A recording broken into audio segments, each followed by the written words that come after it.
Hey YouTube, Mochismo Eugene. I'm about to go ape on this one. A lot of things I'm going to talk about in specifics to what I told you guys last time. I was going to mention in detail an encounter with a German girl I dated many years ago, who I will believe in my heart and my soul was a covert narcissist. Now, beginning back in, I don't know,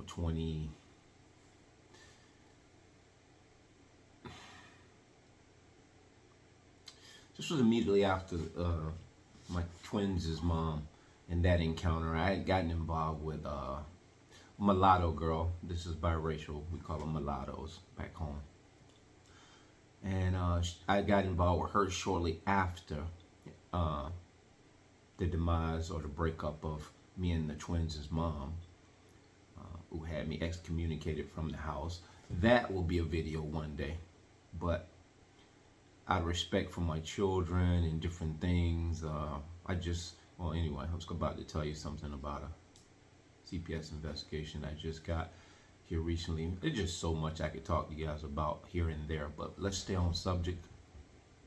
Got involved with one girl, and then after that short-lived nightmare with her, I ended up, you see my cat, I ended up getting involved with this German girl. She was from Germany. She spoke pretty good English, and she spoke her language, native tongue. So anyway, this is how it started. From the beginning all the way up into the end. I'm going to give you quick details. I'm going to be spitfire with this, and pay close attention. I didn't know the date, 20-something, 2000-something, 2000, let's just say 2011, 2012, I met her. Now, this is how it happened. I was in the service station. I was purchasing something to drink. Don't know what it was, but this girl walks in. She has this hooded, she has this hood on, zip-up hood. And so she goes to the register and purchases some Newports. And as she's purchasing the Newports, I immediately recognized one of two things. She had a big nose, kind of cute, and she was well endowed, even with the sweat. The sweatsuit hoodie or the sweat jacket hoodie zipped up. Now, men are attracted to different things, body parts, butts, whatever. And that was something that immediately stuck out. No pun intended. And it's amazing when you meet narcissists, because I'll tell you something that I believe.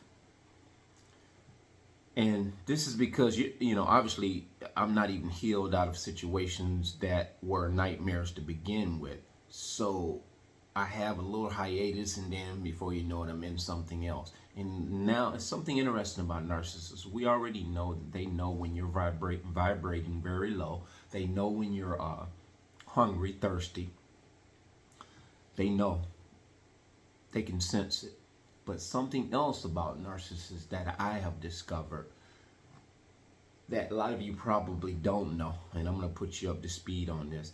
When you think you have happened upon the narcissist and you chose them, you picked them, you spotted them, you pulled them out of a lineup or out of a crowd, nothing could be farther from the truth.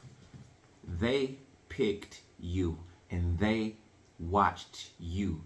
They even bent one. It's like, truth be told, us guys, we're riding down the street, even the modest and the moralist of men. I would like to say that I have a fair amount of integrity about myself. I don't run the streets looking for different types of women and thoughts and what have you. But there have been times when I have been driving down the street and I have seen or observed a woman. This is when I'm single, obviously. Well, not obviously, but I'll make that clear. I'm not in a relationship, and I'm single. Am I right? My right to do so if I'm interested in somebody. But my point is, I have bent one. Meaning, if I saw somebody that piqued my interest, a couple of times, I know specifically, I've turned around and gone back to that store or that place of business, uh, either buying something, whether it's something to eat or something to drink, what have you. You get my point. Just to get a closer look of what I actually just saw. And in the hopes of maybe, I don't know, striking up a conversation. That's not a cardinal sin. I don't think it's nothing wrong with that. But I do think there's not a lot of things that are right with that. So you figure out where you fit in with that, because I mean that's the start of trying to, culminate a relationship. But I just think it should be more of an organic interaction or organic intersecting. You meet somebody randomly in a place, yeah, it should just flow like that. But to go out of your way and turn around and blah blah blah, I think it's just sort of like a little unorthodox, and that could just, because you're being led by the physical right off the bat. So I just think that's just not a good thing. But my point to that, narcissists choose you. They find you. They stalk you. You think you've ran upon them, and you be like, I met her in a blah, blah, blah. I met her in the store. I met her, and I'm doing a video next on a girl that I met at Lowe's. And I was minding my own business, and they draw you in. Now, that will be another time, because that was the most recent relationship. Let's stay on topic with the German girl. She's in the service station. She purchased the Newports. I say, wow, I hear an accent. I said, where are you from? She said, Germany. And I was like, wow, yeah, accent and everything. And so I was intrigued by it. And, obviously the physicalities I just pointed out. So as she walked out to her car, I walked out behind her, and I walked right over to her car, and she let the window down. She let the window down almost like this and looked straight ahead. Now that is something distinct from a lot of the experiences I've had with narcissists. They're always looking off in the blue. They don't ever give you that engagement like you give a healthy person. I know what a normal relationship looks like. They engage with you. Narcissists don't engage. They are so mechanical till that is the first red flag. If you ever meet a woman or a man after this narcissistic abuse, let that be number one red flag. They look off to the blue yonder. There are many that might engage. I don't know. But this has been my experience with at least a couple. Now, she lets her window down. She's, and I said, she lets her window down, and she sticks her phone out the window towards me. And I'm saying to myself, wow, this girl is got the hots for me like I do for her. I think you guys already know what that was all about. It was so mechanical. It was in back of in her mind. It's like, wow, I've done this before. She didn't even say, put your number in my phone. That would have been a normal response when you hand somebody your phone. She literally never looked at me, handed me her phone. And I know that distinctively looking back, because the narcissists I married in 2019, who no longer is in my presence, 3 years now, hand me a tract from her church in that same fashion. They don't look you in the eye. They don't even pay you attention. It's kind of like, here, take this. Anyway, she hands me her phone. I put my number in her phone. I think she texted me immediately after that, some whatever, because they can do all this magnetizing behind a phone. They will talk up a storm on the phone. That's the hook. That's when they're throwing the rod out there, and they got a lot of bait on it. So she's talking like, I work at Ollie's. You want to come pick me up tomorrow? I get off at 3:30. I live right around the corner from there. I normally walk to work. And I was like, okay, I'll pick you up. That's what you want. That's cool. Oh, she did mention, we had some small talk. Let me reverse. I said, hey, what's up? You say, you from, this is before she handed me the phone, so forgive me. I said, oh yeah, so you live around here? She said, yeah, I live up in up the street. And so I said, okay. She close to where the service station was. I saw her. And so I said, I said, how long you live? She said, blah, blah, blah, how many years, whatever. She said, I said, you single? She said, I'm married, but he doesn't want me. He cheats on me. He goes out with other women all the time. Right there, I should have known, cease and desist. That ain't the game I play. I don't go into a relationship with someone that's involved with someone, let alone married. But again, I'm so taken aback. This is a German girl. I've never been involved with a German girl. Although my first wife is German Irish, that's her nationality. That's her ethnicity. Her ancestors are from Germany and Ireland. So, but this girl was born in Germany, spoke the language and everything. So I was just intrigued by that. So you can see, if there was some kind of morals and some kind of boundaries, they went out the window. So shortly after that, I said, oh, okay, I see you got a husband. I said, he don't want me. We don't sleep in the same bed. They tell you all of this crap. What was wrong with me? I know. So I said, well, actually, after she started saying what she said, I was like, wow. I said, that sucks. And she hands her phone out the window just like that. Just like inadvertently hands it out, not even looking at me. So that's the part I forgot.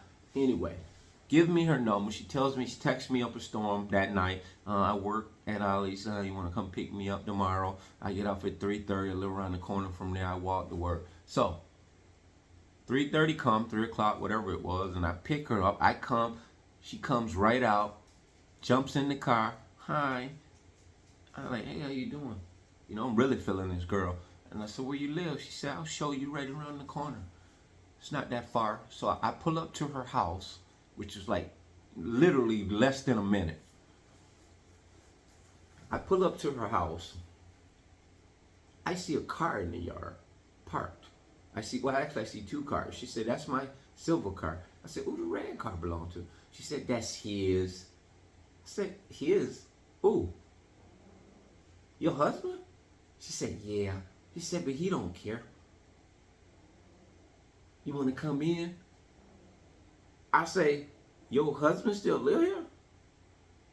You told me he don't sleep with you. He stay with another woman. That's the part I missed too. He stays with another woman. He comes there sometime when he feel like it. I said, is he just visiting? She said, no. He stays here when he wants to. I said, I'm out. I'm not. She said, you can come in. He don't care. I said, but I care. I said, nah, we ain't doing this. I said, nah, thank you, but no thank you. I said, have a good day. She gets out of the car, goes in the house.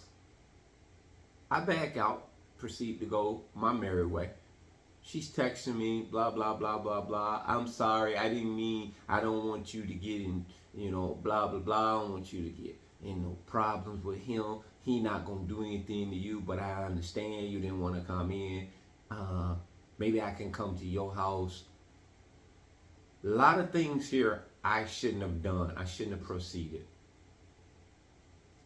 I did, though. So, story goes on. She comes to my house, down the line, she comes to my house. We hit it off pretty good. Eventually, the husband moves completely out.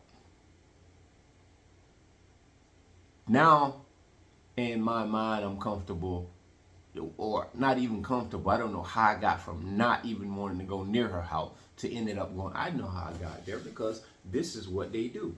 They give you this modesty. They give you this passiveness, like, okay, whatever you want, I don't want you to have no problem. They play the game with you long enough to get intimate with you, and now they know that's the bait. I done slept with him. I know that he'll go through hell and hot waters for me now. And most of the time they're right. Whether it's a male narc or a female narc, they know. They know what you'll do.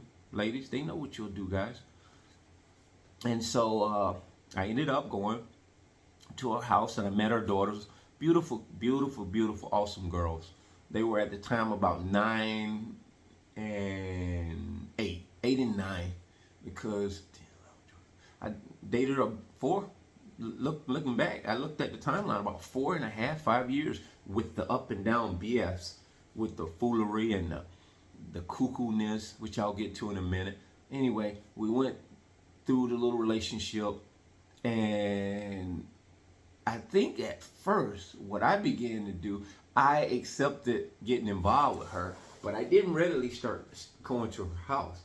Only way I would deal with her is if she came to my house.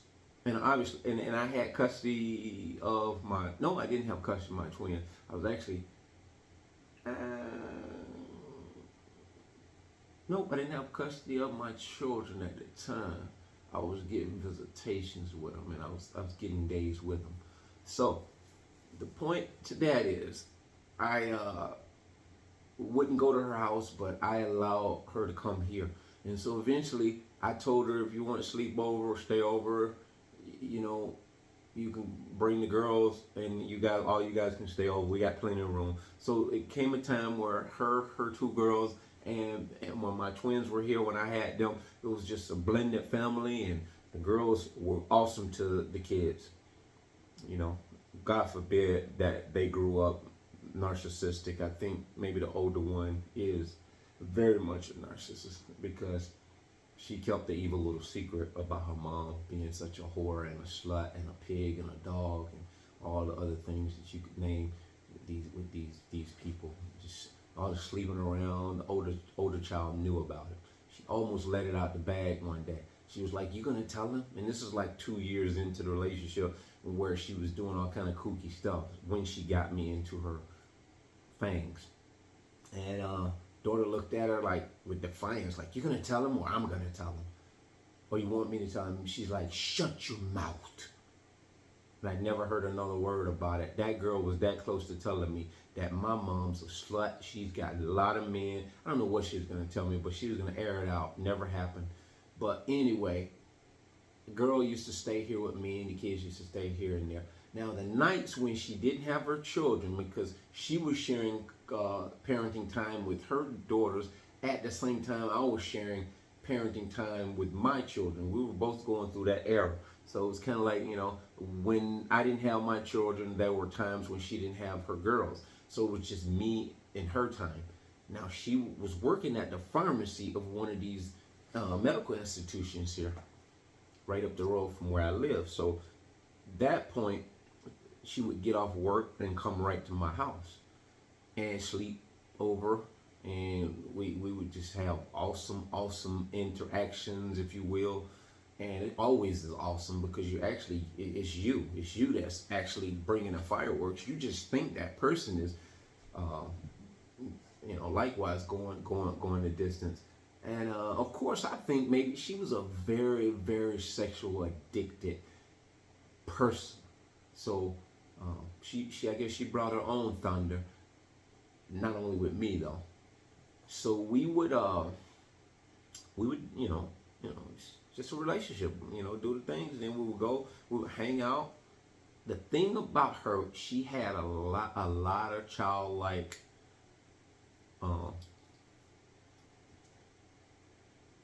behavior, meaning in my mind, looking back in the beginning, like with the children, she was just so great with the children. It looked like she was patient. She had that childlike rapport with them, like she could get on their level. And I'm looking back, man, she was on their level. No wonder, that was easy. That's like kids playing with each other. And so it's something different. If you've never seen it, you kind of applaud it, but you don't know. You're actually looking at a child in a grown-up's body. And so Elf comes in mind. Elf. Um, I guess that's the name. I mean, that movie with he played in Talladega Nights and stuff. Funny dude. So anyway, we began to see each other when the kids weren't here, off and on, blah blah blah blah. So it became a time when, in the middle of the night, I would be sleeping and I would wake up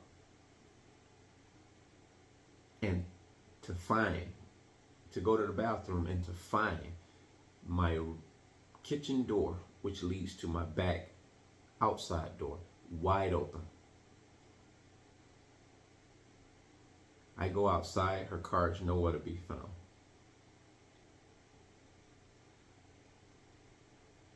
I call her. I think initially she picked the phone up and I said, "Where are you?" "I'm sorry." "Where did you go?" My anxieties are acting up. I just didn't want to put you through that. I see you tomorrow. And I was like, "Oh, okay, all right, man. I understand the anxieties you got, but hey, as long as you're safe. I was worried about you. You left my door open and I'm sorry. I'm sorry. Forgive me." I said, "Hey, it's all right, as long as you're okay." Now that initially went on, I think she did it 2 or 3 times. And I think on the second or third time, I said, "You know what? Anxieties or not, it just seemed like, man, you just storm out my door unbeknownst to me in the middle of the night. Don't even shut my door." I said, "It seems like you leaving the door open like you're sneaking out. You don't want to shut my door because you don't want to alarm me." I said, that seems a little more than anxiety. It's like you sneaking away from my house. And so I'm questioning this stuff. It didn't make any sense. So again, this persisted. And one night she said, "I need to go use the bathroom." We laying up in the bed, no big deal, no problem. Now this specific night, it was to the point where this woman was able to temperature read me and check by the whole conversation that we would be having after she came to my house. She could determine whether there was going to be any sex that particular night or not. Or not so much that, if it was going to be a lot of talking, in which normal relationships tend to engage in exchange conversation because it's not all about sex. I believe she anticipated, this is going to be probably 30 minutes or an hour worth of talking. I want to screw and sneak out of the house so I can go home and play my little anxiety trick on her. This particular night she said, "I'm going to go use the bathroom." And I said, "Okay." She goes, leaves out my bedroom, closes my door. I don't know how much time passed, maybe a half hour or so, 20 minutes. I get up, go to the back door. It's open, wide open again. This particular time, I got in my car. Just the intuition, I got in my car. And on many occasions, thus after that, I got in my car. Every time she would do that, and you say, "Well, man, why did you put up with that so long?" Because at the same time, I never experienced this. This is something new to me. Now, plus they got you in this love bond, trauma bond, whatever it is. And so you thinking you need to support them. So I literally go to her house, first couple of times, walk right up to the door, knock on the door. She doesn't open the door. I see lights on, air conditioner full blown, summertime. I throw a pebble up to the top window because it's at the top floor. So I'm throwing it, and it hits the window. Nothing. I turn around, get in my car, and go home. Next morning, she would call me on a regular basis like clockwork.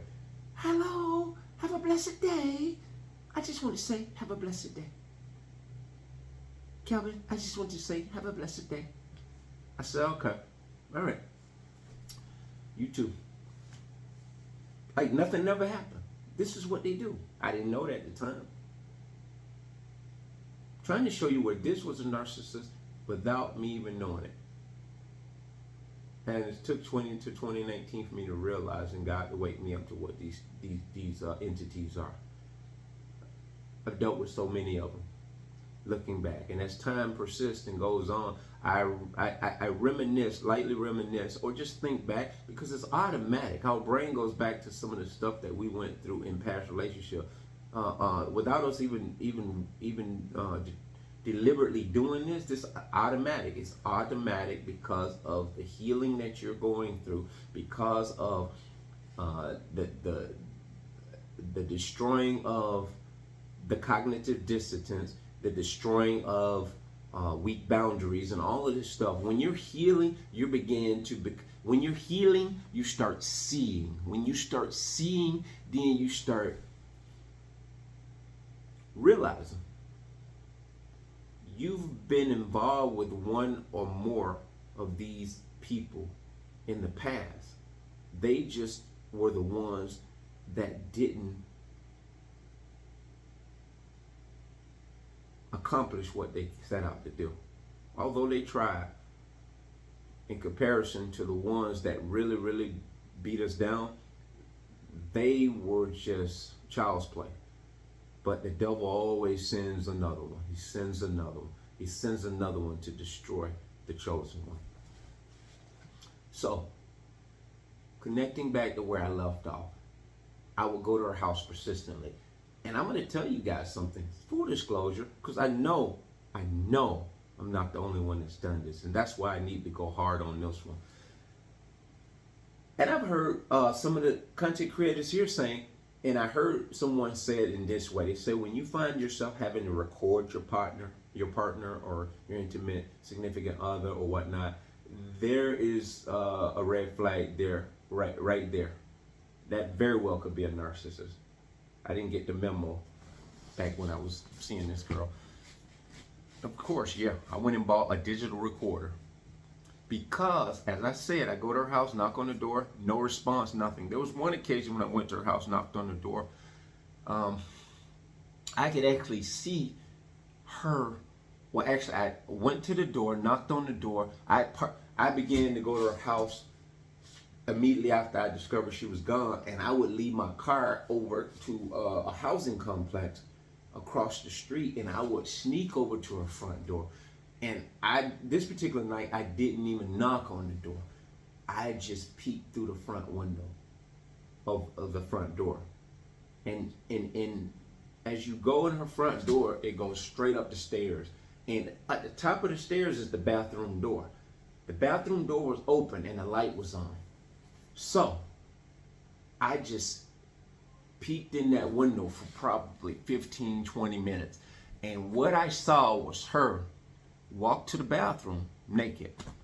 Because when I first met her, and she would when I would come to her house and knock on the door, this is when we first started dating, because I didn't just walk in her house. I'd knock on the door and announce myself.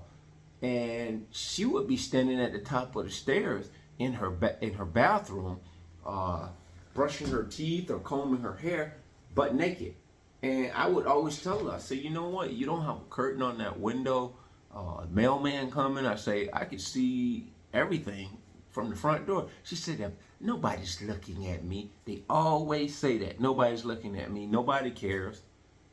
This wife I married, she used to sit in front of my kids. She's a big girl. Straight out of the shower with her robe on. She was a big girl.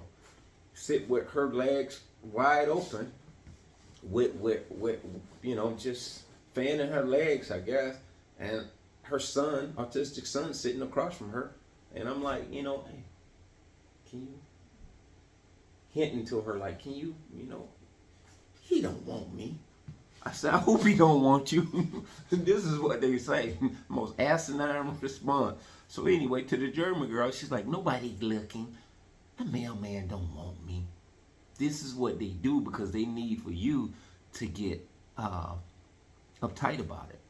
And this is a form of gaslighting. They start gaslighting you on every turn. So, continuing the story. I watched her go to that bathroom. She never saw me. She tippy-toed back in the bathroom. Back to the bedroom. I didn't know then what I eventually found out. This girl was leaving my house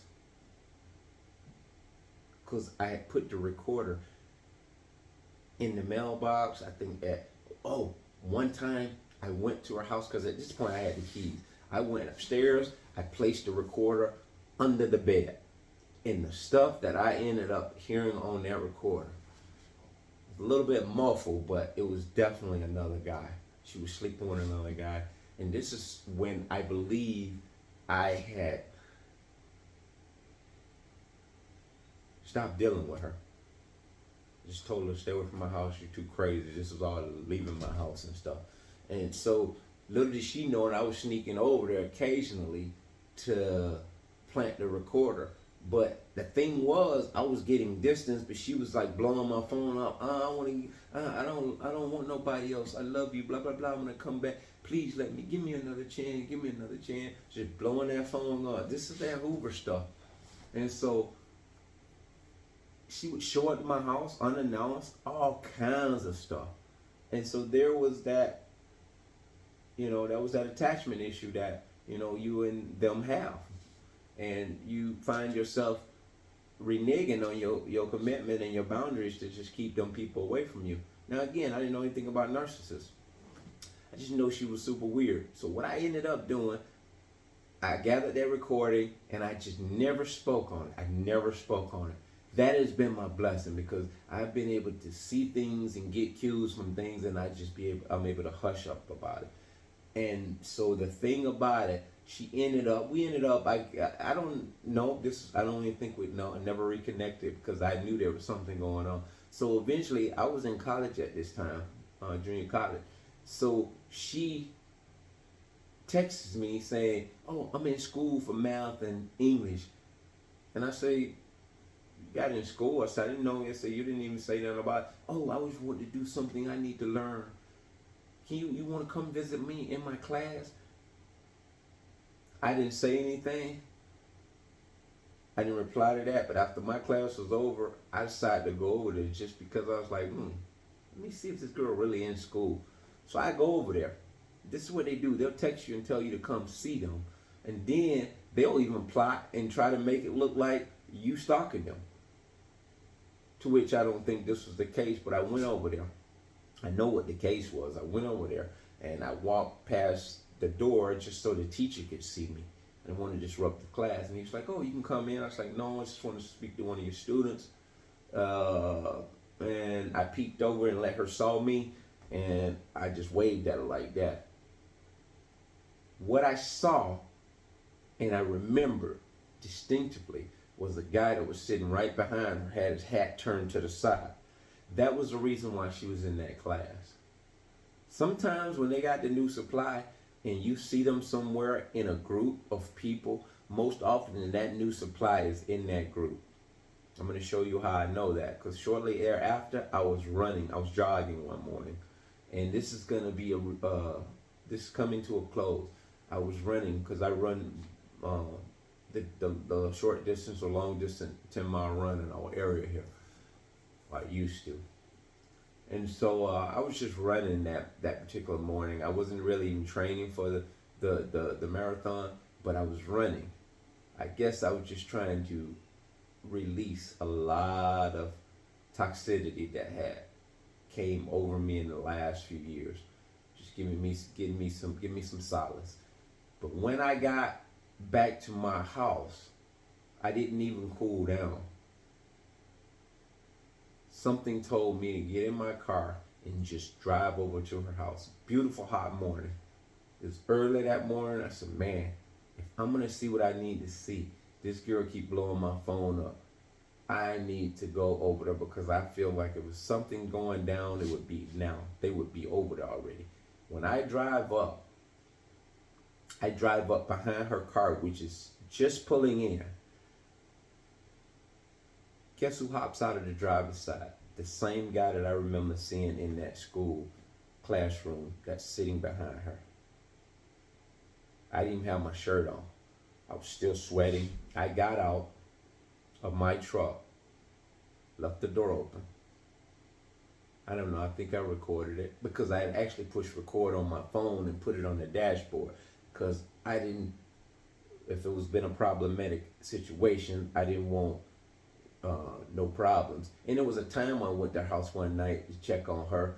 Oh man, I left out a lot of details, man. This is a lot of stuff this girl took me through. Uh, I bought a BMW and I didn't want to put it in the insurance in my name, so I told her to just get it in your name because I was going through the baby mama stuff with courts, and just she put it in her name. Lo and behold, one day I was exchanging custody of my kids down the police station, and this is when I told her to stay away from me. She was down there as soon as I came out from dropping my kids off. Actually, she was in the parking lot. That was when I was taking my kids into the police station to drop them off to the mom. And I was like, get away from me. How the hell are you going to come down here when I'm exchanging my kid? This is what they do. They want to capitalize on you when you are in a peaceful moment. They want to cloud that moment with their toxicity. So I kept poised and I was like, listen, man, be gone. Get out of my face. I wait for you. I get my kids to the mom, turn around, come back out to get in my BMW, to which is in her name and the tags are in her name. She's sitting in the driver's seat of my car. And I was like, man, will you get out of my car? No, I'm not getting out until you talk to me. So I don't want to talk to you. Get out of my car. And I said, officer, can you tell her to get out of my car? She said, this is my car. And I said, it ain't a car, man. He said, well, whose name is the car in? And that's when I knew. This idiot was actually using that as leverage to get me to communicate with her. And I said, well, I put it in her name because I didn't want this baby mama drama with this girl because there's always something with her. And so he's like, man, well, give her the keys. Nothing we can do. You know what's going to happen. So best interest, take it over with family court, blah, blah, blah. And so I gave her the keys. Nonchalantly, calmly. And I said, let me get my backpack out of the car at least. And the officers allowed me to do that. Got my backpack, put it on my back, and just strolled out of the sunset, just like nothing would happen, with no emotion. That was before I even knew that you wasn't supposed to show no emotion.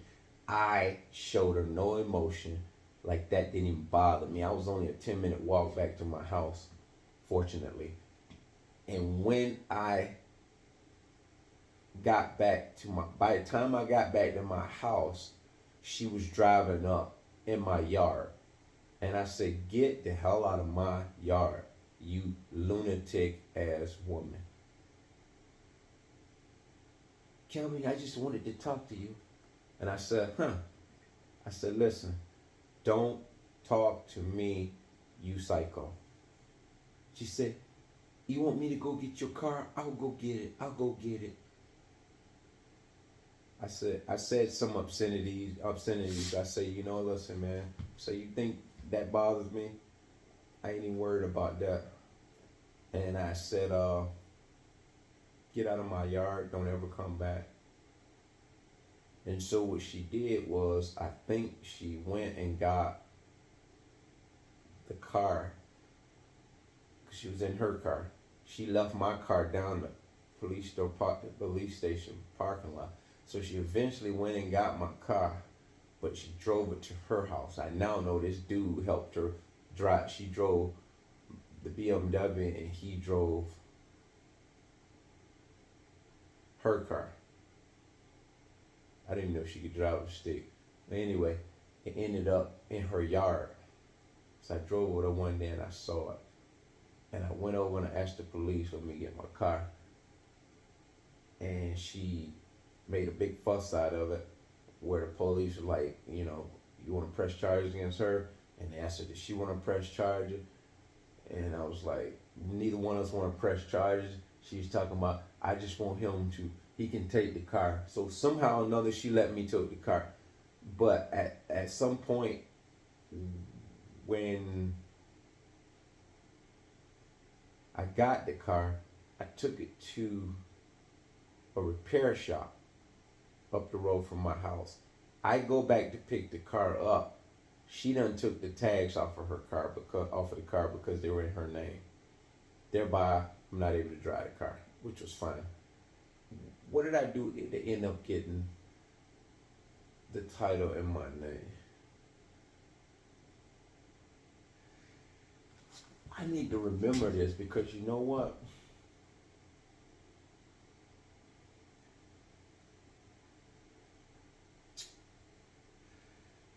I tricked her into signing the title. I tricked her stupid self into signing the title.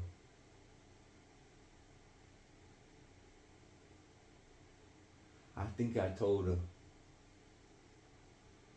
I'm gonna sell the car. And so when she signed the title, she thought I was gonna sell it. But when she signed the title, I went down and registered in my name. That's how stupid she was. But anyway, I ended up with the car. I ended up selling it eventually. So anyway, back to what we were talking about. I got the recorder. I found a lot of information on that. I think I ended up buying a second recorder because I was so, I want to say delusional because I went through a spell where I was unsure whether she had stolen, because I had put the tape recorder in her mailbox. And what I would do is, in that next morning, I would go and grab it after I had put it on her bed a couple of times. And I stopped doing that because I didn't want to get caught in the house, because even though I had keys, I wasn't dealing with her no more. I didn't even want nobody to see me going in and out of her house. So during the night, I would go and just like a couple of times here and there. It wasn't every night. It was like probably once a week or so. I don't know. And I would just like, even binoculars, I just had to know what was going on with this idiot, because something was not right about her. It wasn't jealousy. It wasn't anything, because I really didn't want to deal with her. I just didn't. I didn't understand what was going on with her. And she was so smooth with this double life, man, until my intuition kicked in high gear. And I never actually caught anybody going in and out of the house until this day. I ran up on her after that job. And he got out of her car on the driver's side. She got out on the passenger side, opened the back door on her passenger side, and pulled a car seat out with a little 3-4 month old baby, to which I later knew that, or heard that was his newborn child. They was playing house with his baby, and I don't even know if the baby mama knew that he was going off with this child, pretending to be a good dad and sharing it with this girl. This is how psychotic narcissists are. They will cut and paste a family that they think is okay for them and play house over here, all the while having you think that they live in a normal life with you. So anyway, eventually, when I ran up on him like that, she said to him, just go in the house. He did anything but go in the house. He was heading down around the side of the house, about to hit the woods. And I was like, nah, man, you ain't got to run. I say, where you going to run to? I say, yeah, I see what you're doing. You red-handed. I say, ain't no need of running. I say, y'all good for each other. You good. I said, that's going to be an interesting relationship, because y'all snuck around with each other. Now y'all got to figure out whether you and each other, good for each other. What each other doing on each other. I said, that's good for you, though. I say, I'm going to leave this as it is, because I already see this is more problems than I need. And I got in my truck and I took off. I had a sour taste in my mouth, but in some way or another, I was not angry and disgusted as I could have been had I actually really still cared about this girl. Because I had already began to just despise her because of all the insidious foolishness she was doing. So some time went away. She texts me or calls me. Still had my number. I'm not changing my number. She keep on blowing. Every time she tried to call me, I knew inside, man, I just rejected her call so many times. And she texts me. She finally tells me one day she connected with me and say, I'm gonna show you I love you. I'm gonna get your name on me. And I was like, you do whatever you want to do, man. She's like, I'm gonna prove to you I love you, Kelvin. I always will love you. So she comes to my house. She said, I want you to go with me. I don't know where to go. And I said, okay, yeah, we'll go down there. And I'm just so nonchalant about it. I'm like, yeah, we're gonna go. Well, yeah, I'm thinking I'm gonna see this thing through if this girl this whacked. So we go to the tattoo shop. She looks in the book. She finds the lettering like she like or want, and I just pick one. She want me to pick. I say, yeah, that was a good one. She said, how big you want it? I picked the letters about this big. I don't know if you can see that. About that big. That would be like 2 inches. 2 inches high by 1 inch wide. Yeah. And so we go in there. My first name, which is Calvin. To all you all don't know, Mochismo Eugene is my YouTube name, but my real name's Calvin. She gets my name tattooed.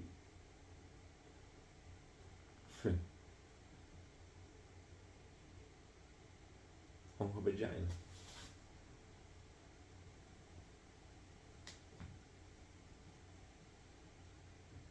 And sometime later on after that, I paid for it. I think it was like 40 or 60 bucks. Best money I ever spent. Some people would say, you crude. Nah.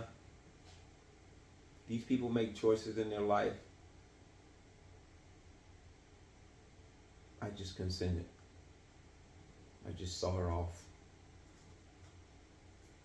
And so, some time later, maybe months later, maybe a year later, she said, another one left me because I wouldn't take your name off of me. And I'm thinking to myself, she reached out to me on, I don't know how she got, I think I changed my number at this time. I don't know how she got a hold of me. She texted me through something. And so, yeah, he left me because I won't get my name off you. And so wherever the guy was she hitched up with, I saw them in Lowe's sometime later on, and they scooted, man. She scooted like a scalded dog, him and her. I saw them go out the door like immediately. And I know now that they're telling them, the new supply, that you are a mean dude. They're afraid of you. He used to beat on me. I'm terrified of him. My anxieties are kicking in. Same story she told me. And so this is not the guy she was in the car with that I caught her with. So that guy probably kicked her to the curb, or they done got tired of each other because that ran its course. They don't borrow time. This girl used to come to my house one day, and she got to a point where she come to my house. She said, can I shower? I feel dirty. I was like, yeah, you just got to work. Go ahead. I said, she would go and come in and go right past me like she didn't even want to hug me. I now know she probably had did a pump and dump right behind the service station in the bathroom of her job, just a quickie, and would come her stinking self to my house. There was one time I was having intercourse with her, and I now know that I was doing sloppy seconds. I will always believe that. I just got to tell you guys, because I'm sure some of you guys have experienced this. Triggers here and there. I apologize if you have any. This is not meant to do that. This is just meant to tell you that they leave no stone unturned. Now, this guy, she said, that left her because of the tattoo on her. I believe they ended up getting married. And the last I heard, they moved out of the area and moved to California. So, who knows what's going on with that? The girls, beautiful children, the girls she had, they're older. I saw the one working at the service station up the street from my house, and she boom, she took off like almost like her mom. She had the same dilemma as her mom, got running from their own shadow. And I don't think I saw her work there at that job ever again. I think she quit the whole job just because she ran into me, to which I don't have a problem with them at all. Never had a problem with them. It was one time with this oldest one that I'm speaking of right now. The youngest one was always respectful, The oldest one was real sassy, slick out of the mouth.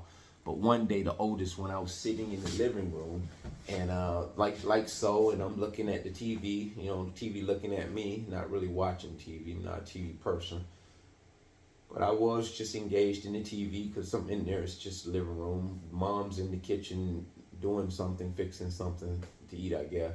And I noticed out of my peripheral, the oldest young girl, which was about 12, 13 at the time, jumps up. And I see her on my peripheral. She jumps up because the couches are like round the wall, the sectionals. She jumps up from over in that area.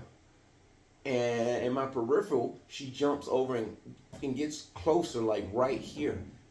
I guess to get a better vantage point. And I kind of looked over at her quickly, and I caught her eyes looking down at my private package. And I just looked away real quick. And I later told her mom on a whisper, and I said, you know what, maybe you need to talk to your daughter about, sex, guys, different things. I think she's curious because she was looking right down at my, and I say, don't make her feel dirty about it. Now, this was a time when I was actually truly trying to be a support system to her, because it was a point where she was making all kinds of excuses about her anxiety. She was taking a couple of medications too, and it was called I want to say Zithromax and something pan. These are anxiety medications, but these people, these narcissists, some of them have anxiety so bad because they're always on pins and needles because of all the crap that they done. They all the players in the supplies that they got, and they're just in hopes that they don't collide and run into each other and cross paths with each other, because they got some secrets that they don't want nobody to know. And they're always second guessing everything because they don't trust, because they are phony. You can understand that. So I told her about that, and I'm looking back at this and I'm saying to myself, thank you, God, because there was a time that this girl could have alleged that I did something sexual, made an advance on her daughters and whatnot. And who knows, especially when this guy got toxic and I started to figure out, she could have alleged that. These people will do anything imaginable to destroy you. Some will even kill you. I was listening to Ellen DeGeneres thing that night on YouTube, and that's really what sparked my, my interest to go on and put this video out, because this, Joe Brown was talking about how evil and sadistic Ellen DeGeneres is and was when he experienced her. And I've heard a lot of people say that Ellen, I'm gonna say it. I believe she's a very overt, cocky, obnoxious narcissist in the worst ways, with a lot of money, power, and influence. And I also believe she is in the secret society, not secret society, Illuminati. I think she's involved in that heavily to lure all types of people who have made of same-sex choices, and just narcissists in general. Nothing against or for, lesbians, gays. That's not my forte. I don't have an opinion on that. I'm Bible believing individual, but I also believe people have free will and choice, just like the narcissists. Just like people who choose whatever sexualities they want to have and who they want to be with, that's a choice you make. But to my point with Ellen DeGeneres, I believe she's a narcissist, and I do believe that she is the reason why these people keep going into an untimely demise. Anne Hatch, I believe her name is, she was driving recklessly. She was heavy on the bottle. And all of a sudden, she dies. And here you go, you got this guy, he dies. So back to what I'm saying is, this German girl, it got to a point when after this tattoo era incident, she lured, she got back to my house at some point when I finally exterminated her behind. And I had already shared a lot of the stuff I was going through with the custody battle. So she knew my ins and outs. She knew the paperwork I had. I had stacks of it. It accumulated because the mother was always alleging something. Just a slanderous, vindictive individual. This girl sneaks back to my house and gets a vast amount of these papers, not knowing what she's getting, but she gets enough to take to the baby mama. Now my intuition is like, look under the bed. And I look under the bed and I see everything's in disarray. I just automatically knew that that was something that she had the propensity to do. I don't know why I knew it. I just felt it in my spirit. So anyway, my kids come back to my house. They're like 4 and 5 at the time, real little. So I asked them, I say, hey babies, my daughter's the one that's most talkative and expressionative. I say, guys, my son is quiet. So, and he doesn't even pay attention that much. He just like, he's a real mellow guy. So I said, did that German girl come to your mama's house anytime in the past or lately? And my daughter, she chimed in right away. She said, yeah, Daddy, she came the other day. She gave Mama a lot of papers. I knew then.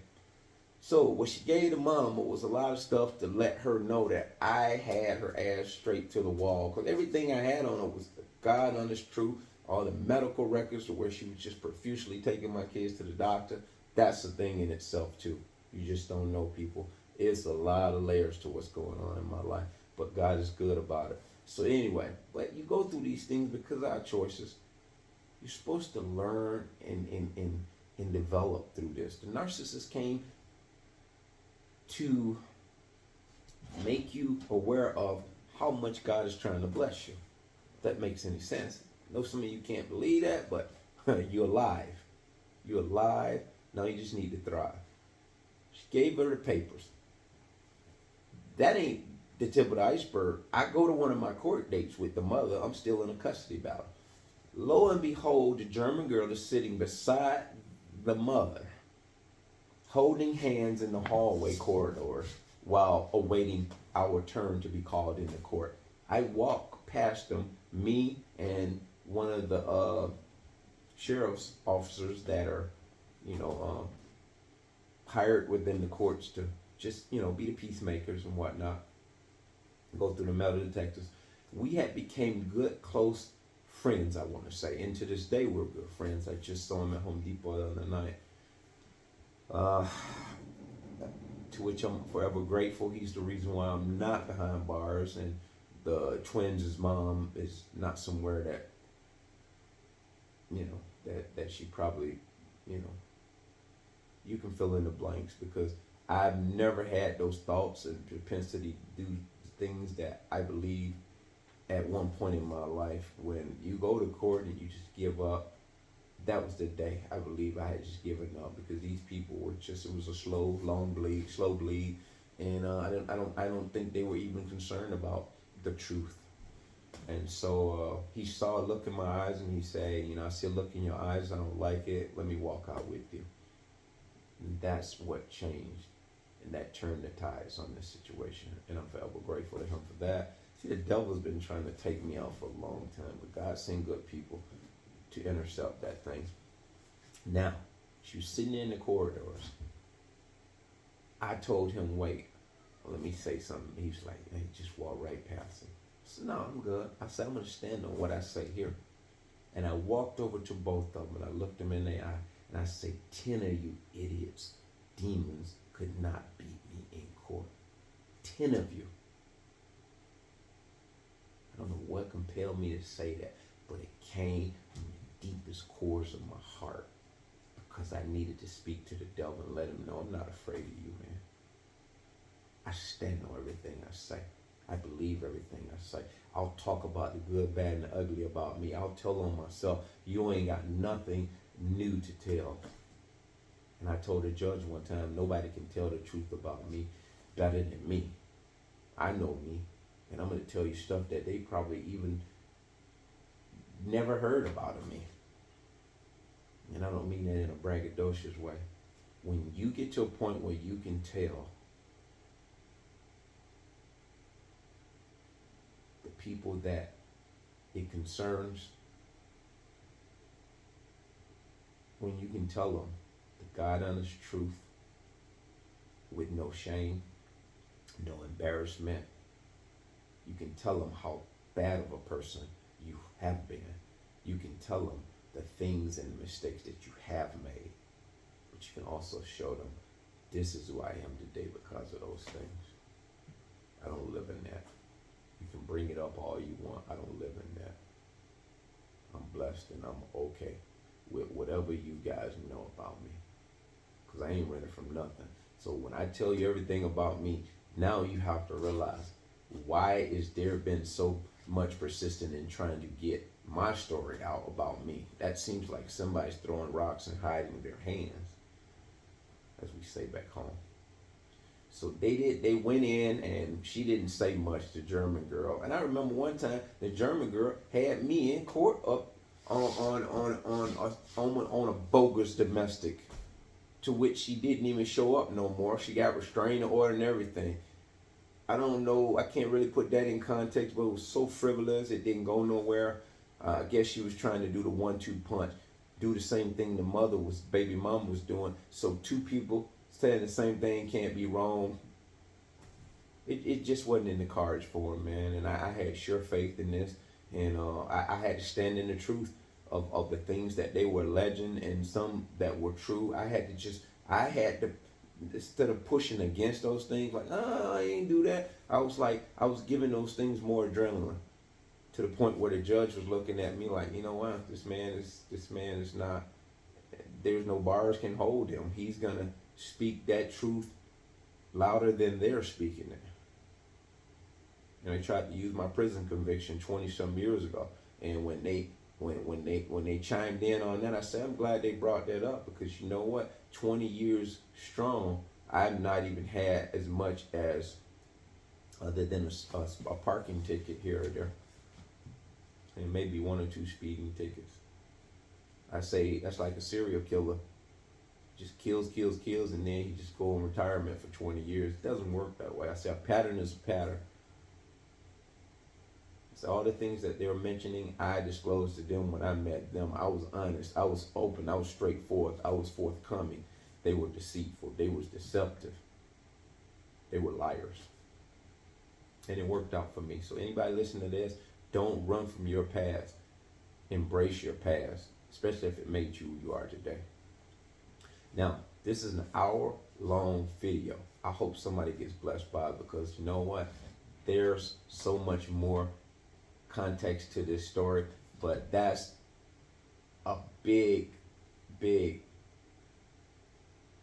that's a big amount of how it happened chronologically, and the things that I left out probably are not that important anyway.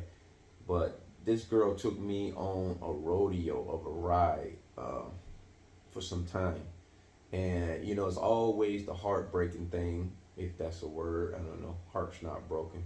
Just always is a disappointment when you take your children through relationships after relationships. But my children, they're so resilient, and in the case with their mom, they chose to want to be here living with me, and they've been living with me for 7 years. They're A students, they're honor students. We're gonna have a pizza party at their school January 18th, and just recently had gotten a CPS investigation alleging that, regarding my daughter, that I, physically, reprimand her repeatedly on her back. And they state that it happened in the summer.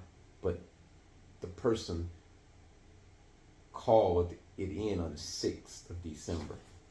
This is the last relationship I believe I was in with the girl that I just most recently, this is the one that I met at Lowe's, and I'll probably do a video on that one next, unless I get sidetracked and something is more pressing. But I think that's the one I'll do next, because that was short-lived. I think I saw her for about 4 or 5 months.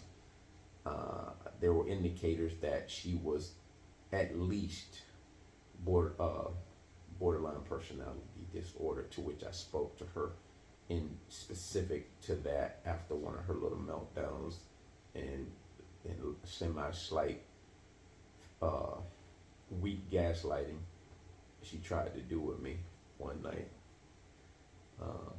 Like, I'm gonna leave if you don't, I'm gonna leave. It's like, you leave if you want, but hey, close my door, I'm going to bed, that kind of thing. So I'll do a video in its totality. I want to give all of that away. I believe it came from her. The worker kind of alluded me to the fact that mother didn't do it. I was really thinking that the twins' mom had did it, and so I had to retract that thought process because I don't know, she ain't got the energy to do that kind of stuff no more. But I don't put anything past her. So my mind went right to her, and it went right over this individual. And this is despicable things that they do once you're done with them. And they will go as far as to even take you out. Don't get it twisted. You remember Jody Arias? Narcissist. The guy that threw his wife in the oil tanker. Chris Watts. Narcissist. They're everywhere, man. I told you I was going to go ape on this one, and I hope I did. If I said anything that you guys appreciated in a healthy way that resonated with you, give me a comment. I'd love to hear. With that, bless.